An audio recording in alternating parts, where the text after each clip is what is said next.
Great to see you all. Thank you so much. Thank you.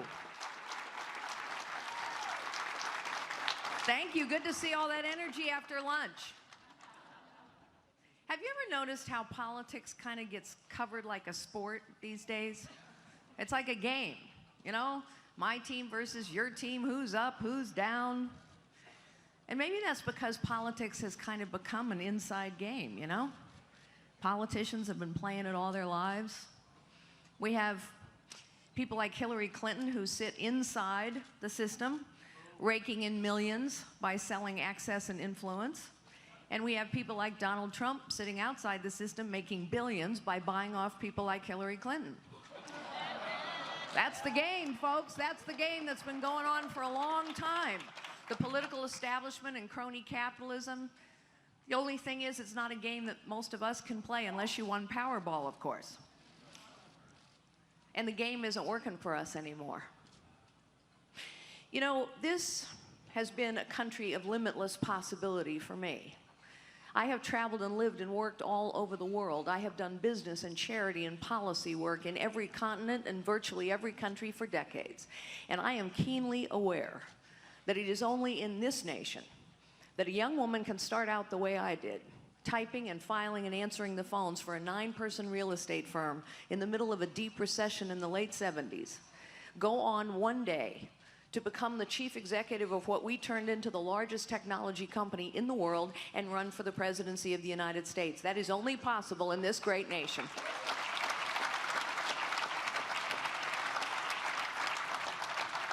I have to tell you, though, along the way, I've had a lot of people tell me to sit down and be quiet. Settle. Don't challenge the system. I have ignored that advice all of my life, but I am running for the presidency of the United States because I think the American people are being given that same advice. Sit down, be quiet, settle, don't challenge the system, and I do not think we can do that any longer. We are being told to sit down and be quiet about our God, about our guns, about the abortion industry. We're being asked to settle for problems that have festered for decades. You name it: illegal immigration, spending out of control, our inability or unwillingness to care for our veterans. Why are we settling for this, ladies and gentlemen? Why are we settling for a nation that used to be a place of limitless possibility, regardless of our circumstances? And yet, in this nation today, we have record numbers of men out of work, record numbers of women living in poverty. Our young people don't even know the American dream exists for them anymore. Working families' wages have stagnated for decades. And meanwhile, the rich get richer, the powerful get more powerful, the well-connected get better connected. Crony capitalism has gone on and on under Republicans and Democrats alike. Why are we accepting a system of government and politics that no longer works for us? Here is the truth, ladies and gentlemen. Government has grown bigger and bigger for 50 years under Republicans and Democrats alike, and yet at the same time it has grown more inept and more corrupt.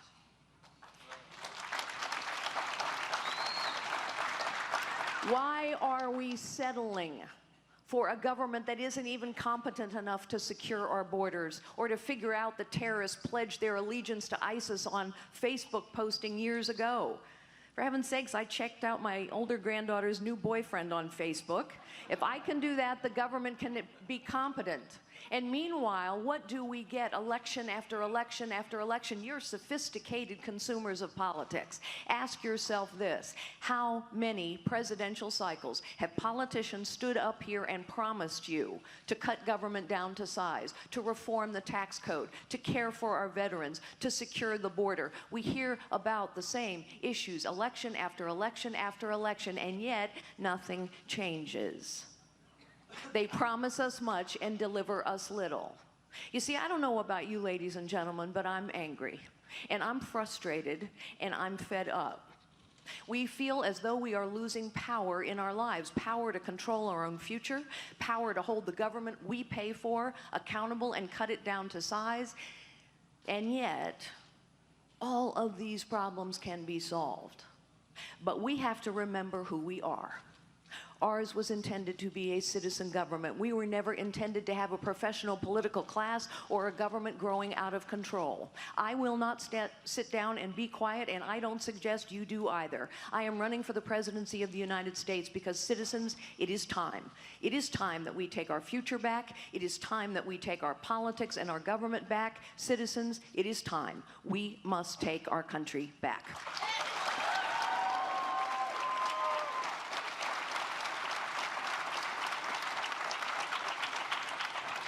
It is why I have rolled out my blueprint to take our country back.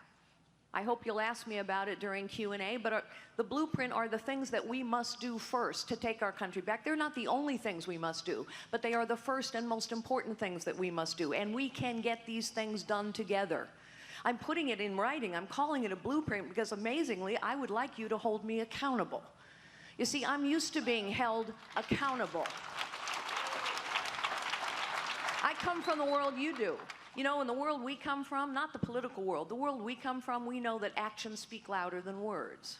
That someone's character is known by what they do, not by what they say. We know that talk is cheap and that results matter. Do you know how you go from secretary to CEO? You produce results over and over and over. You do what you say you're going to do. You ask people to hold you accountable. Hold me accountable for this. Together, we can get this done and solve these problems. Now, you may not have made up your mind who you want to support, but in your heart of hearts, you cannot wait to see me debate Hillary Clinton.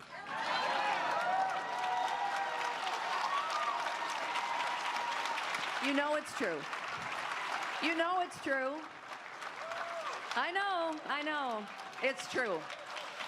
And you know why it's true, ladies and gentlemen? Because you know I'm gonna win. You know I'm gonna win.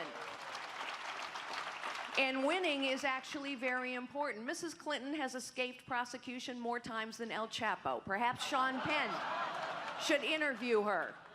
But the truth is, she's not going to be held accountable until we have a fearless fighter who will face her down on that debate stage and remind her that although she has held many titles, she has accomplished nothing. Remind her that she has gotten every single foreign policy challenge wrong. Remind her and the American people when she famously asked what difference it makes. Mrs. Clinton, this is what difference it makes. When our embassy is purposefully attacked by terrorists, and 4 Americans, including our ambassador, are killed, and the next day you stand up and lie about it to the American people instead of saying, the United States of America has been attacked by terrorists and we will seek retribution. Mrs. Clinton, you say to every adversary and every terrorist organization in the world, open season on America. That is what difference it makes, Mrs. Clinton. That is what difference it makes.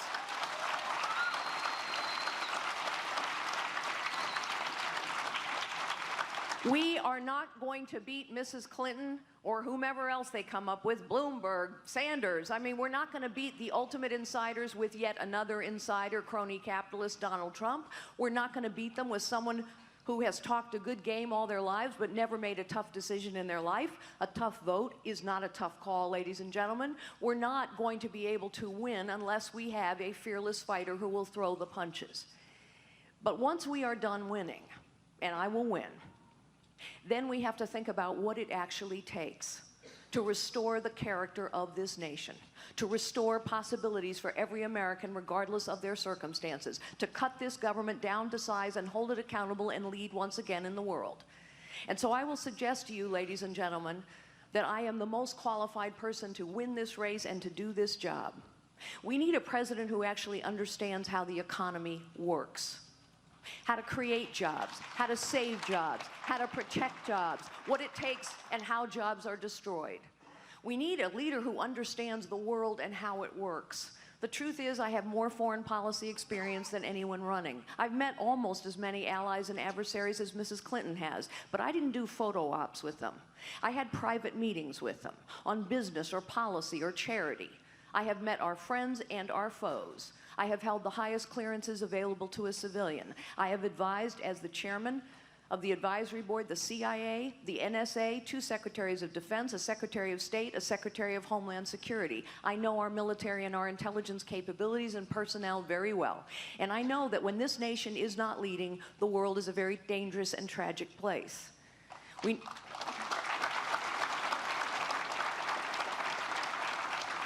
It's kind of important that we have a president now who understands bureaucracies, because the government has become one giant, bloated, inept, corrupt bureaucracy. And it has to get cut down to size and held accountable, and that's what the 2 first items on this blueprint are all about.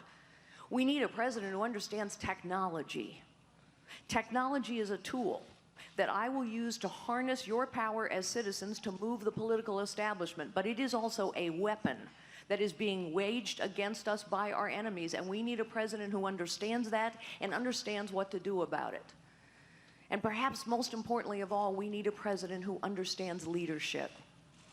You know, I used to think that leadership was about whoever had the big office, or the big title, or the big airplane. And then I got a little older and wiser, and I learned that people with big offices and big titles and big egos to go along with them were not leading. You see, leadership is not about the size or the shape of your office. It is most definitely not about the size of your ego. A leader challenges the status quo, because that is the only way we solve festering problems. A leader is a servant. The highest calling of a leader is to unlock potential in others.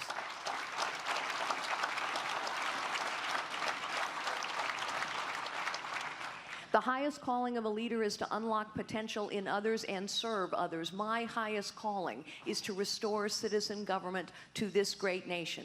So, ladies and gentlemen, I will not sit down and be quiet, and neither will you. So do not sit down. Do not settle. Do not accept a system that no longer works for us. Instead, stand with me. Fight with me. Vote for me. Citizens, it is time. It is time to take our future back. It is time to take our politics and our government back. Citizens, it is time. We must take our country back.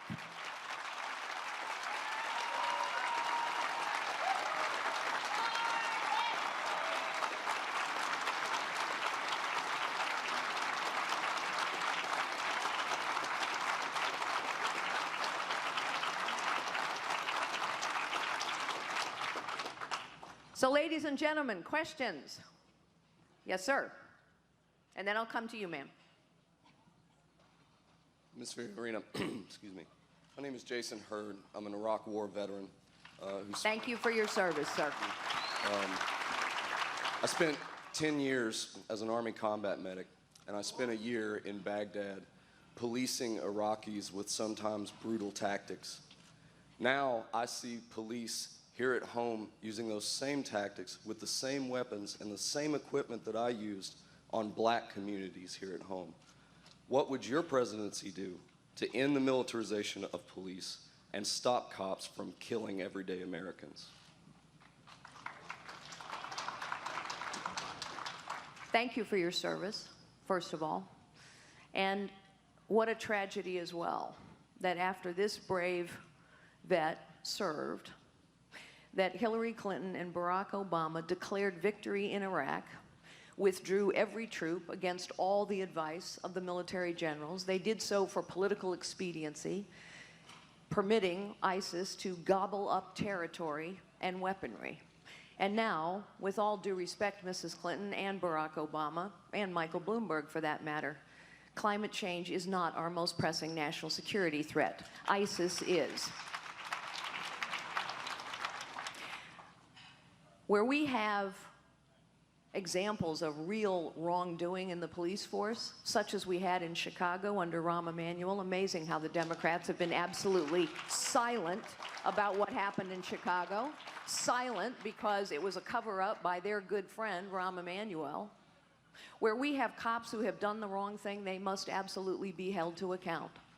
And that is why I have advocated for a long time that every single cop on the street needs to be equipped with a body cam so that we can see what really is going on. It's an investment that needs to be made. But I must tell you, sir, that I think we have to start by lifting up and honoring and respecting and valuing and listening to everyone who serves, from the cop on the beat all the way to the soldier in Afghanistan. And I don't think we're doing a very good job of that right now. Because while I cry for the parents of that young man who was slain in Chicago and a year-long cover-up went on, I don't hear a lot of tears for the cops who are assassinated in their cars on the corner.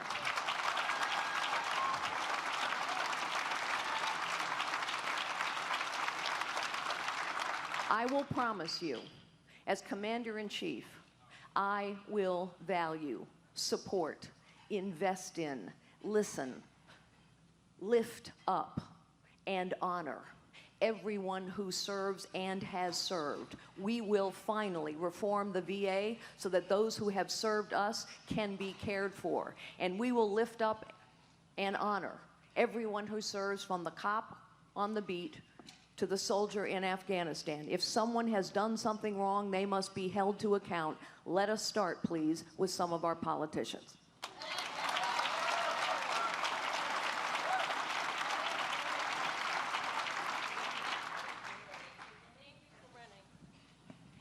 Thank you, and thank you for running.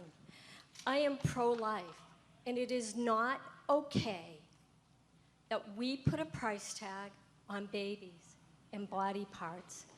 What will you do to Planned Parenthood? So I hope all of you who are here know that there has not been a more outspoken advocate for life and against Planned Parenthood than Carly Fiorina. I spoke at the March for Life yesterday in Washington, D.C. before they shut the city down. And the reason I know I have been the most effective advocate is because frequently at my events, Planned Parenthood protesters show up, they throw condoms at me, they shout and scream. But guess what? I'm not going to sit down and be quiet about this issue either. So let me tell you exactly what I'm going to do. Look, the American people have found common ground on this, although the left doesn't want you to know this. The majority of young people, of women, of men, of Americans, the majority of Americans now understand that abortion for any reason at all after 5 months is wrong. So first, we're going to get the Pain-Capable Unborn Child Protection Act finally passed and put into law. Second, everyone would like you to believe that Planned Parenthood is about women's health. No, it's not. Because the Democrats will not fund community health centers. There are many more of those. They don't agree to fund through taxpayer money pregnancy centers. There are loads of those as well. You see, Planned Parenthood is a political operation. It spends millions of dollars, contributing millions of dollars to pro-abortion candidates. In a President Fiorina budget, there will not be a dime of funding for Planned Parenthood, but there will be plenty for women's health.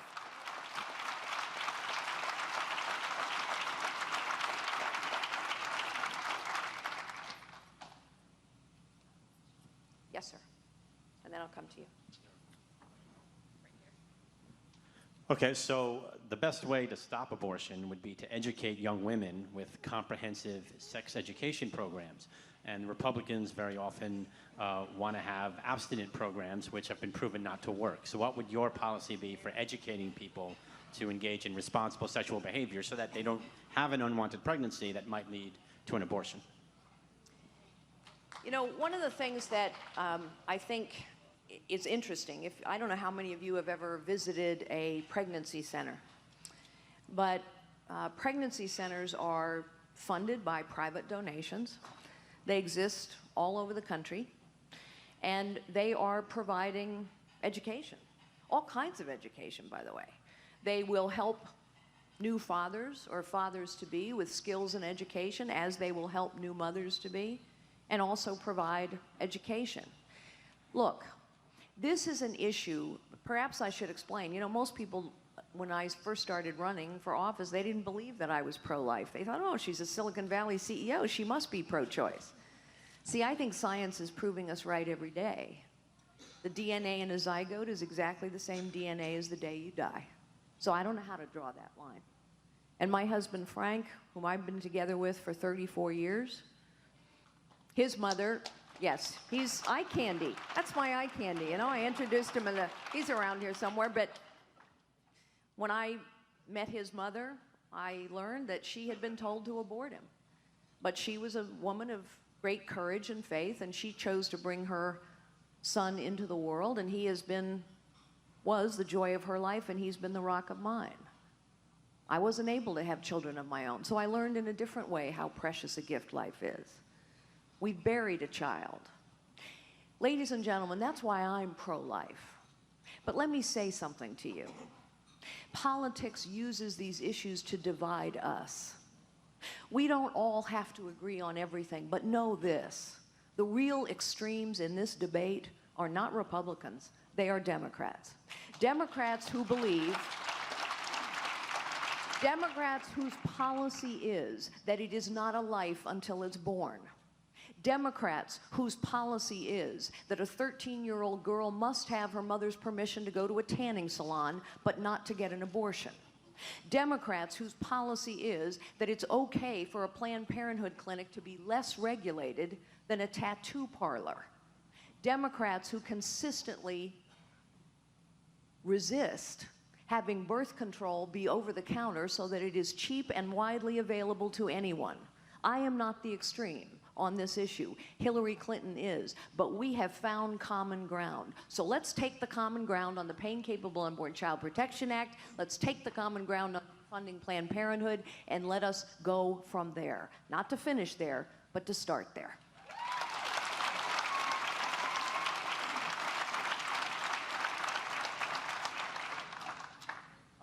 I had a chance to speak earlier. I'm a combat wounded vet. Was in a coma for 2 weeks. I got shot and then was hit by a suicide bomber in Afghanistan. And thanks for you speaking as well, because we need more vets in politics. Second thing is, because everybody's got a bunch of questions, I'd like to know if I could just get 2 minutes with you afterwards. And my final question is when is the Republican Party going to stop attacking each other? And when are they just going to start going after Hillary Clinton? And if you need a combat wounded vet to stand with you and go after that girl, I'll be right there with you.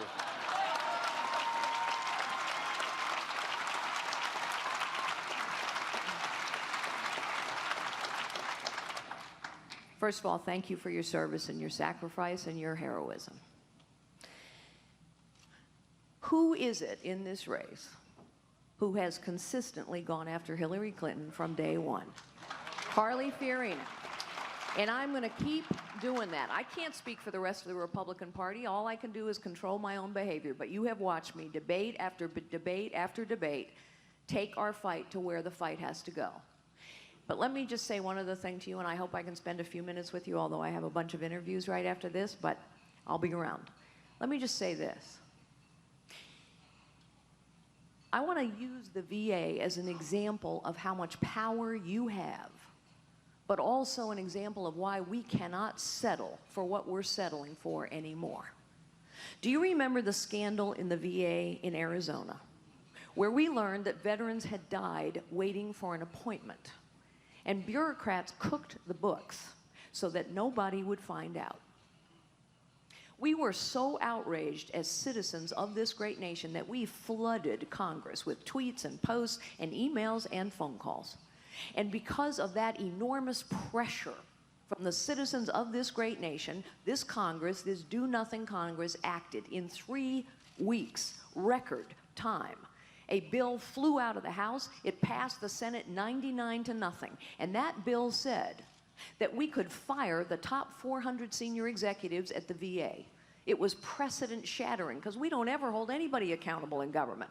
But this bill says we can fire 400 senior executives in the VA. That was because of the power, the protest that you registered. Now, by the way, sadly, we all moved on. And so did the politicians. And despite all the pretty speeches they made during that 3-week period, we now have learned this. 307,000 veterans have died waiting for health care.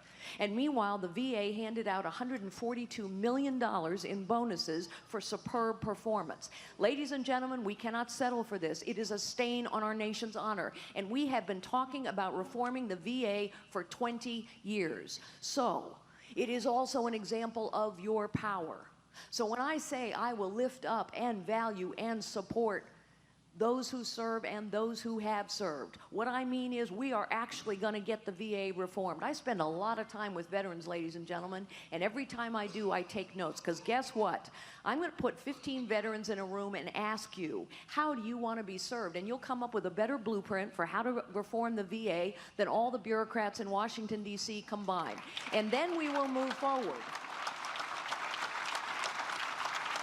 But in the meantime, I'm going to take that lesson from your power. Let me tell you, the items on this blueprint, radically simplifying the tax code, finally, it's 73,000 pages today, which means it's crushing the economic engine of growth in this nation. How am I going to get that done? You know, I think we ought to have a 3-page tax code. Everybody, the pundits say it's impossible. There's been a plan for a 3-page tax code lying around for 20 years. We can get it done. Just like we can get the next item on this list done too. Zero-based budgeting, fancy word. You know what it means? It means the government needs to budget the way you do, where we actually have to examine every dollar, cut any dollar, move any dollar. It's the only way we're ever going to get control of the money.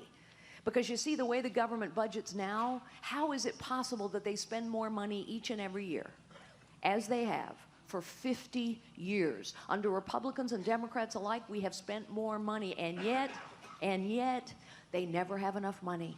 They never have enough money to serve veterans or to secure the border. Why? Because the money's spoken for. Because once you get a budget, you never have to give it back. All you got to do is ask for more. So we got to go to zero-based budgeting, cut this government down to size, hold it accountable, and get control of your money. Because, by the way, they're spending your money. Now, how are we going to get that done? The question is, how are we going to get that done? And what does that have to do with the power of citizenry in the VA? I'll tell you how I'm going to get it done. You have enormous power, but we don't use it. I will. Every week, I'm going to go into the Oval Office and say a weekly radio address. And I'm going to ask you to take out your smartphones, or maybe your iPads, or maybe your PCs. If you have a flip phone, you might want to upgrade. Just a suggestion. In any event, I'm going to ask you to take out your smart devices of choice, and I will say to you, ladies and gentlemen, my fellow citizens, do you agree with me that it is finally time to pass that 20-year-old 3-page tax code? Do you agree with me it's time to finally pass that bill, and there is a bill, that's been languishing on the U.S. floor, House floor, for zero-based budgeting? Press 1 for yes, 2 for no. Seriously, ladies and gentlemen, there's an app for citizen government. Technology is an incredibly powerful tool. I am going to use it. You have enormous power, but when you don't use it, you lose it. I will channel your anger, your frustration, but most importantly, I will channel your common sense and good judgment, because we can fix every problem we have, but we have got to start by restoring citizen government in this great nation.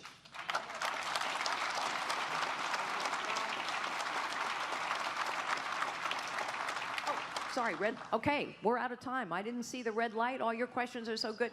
All right, can I do one more with that young lady? Yes, okay, real quick.